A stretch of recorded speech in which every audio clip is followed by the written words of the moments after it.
publie ses échanges avec une jeune palestinienne, Anaïs Guérard et Leila Agoram. Beautiful cat. Plus de 3000 kilomètres séparent Ethan et Dalia. L'un vit sa retraite au calme, en Normandie. L'autre survit sous les bombes à Gaza. Entre eux, tout commence par quelques mots échangés en ligne. The connection is bad.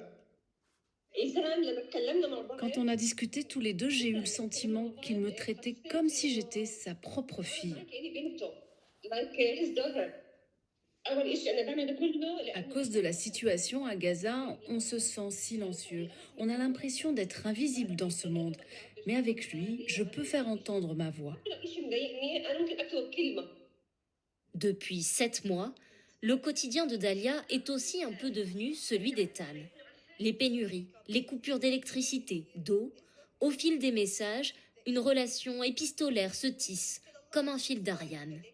C'est un peu comme si vous allumiez une bougie auprès d'un malade, sans savoir si la guérison aura lieu.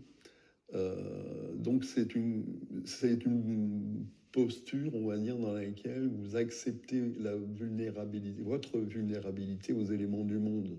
Mais pour autant, vous veillez quand même. Se sentant impuissant, incapable de soutenir financièrement Dalia et ses 4 enfants, Ethan a l'idée de raconter. Autre âme qui veille, Dalia lui répondit « Je vais te confier un secret. » Lettre à Dalia, son livre, il l'a écrit pour témoigner, mais surtout pour venir au secours de cette famille, et c'est très concret. Le prix est symbolique, parce que 25 €, je lui ai demandé « Tu fais quoi avec 25 €? » Eh bien, avec 25 €, on mange pour 5. Avec ce livre, Ethan a construit un pont entre deux mondes.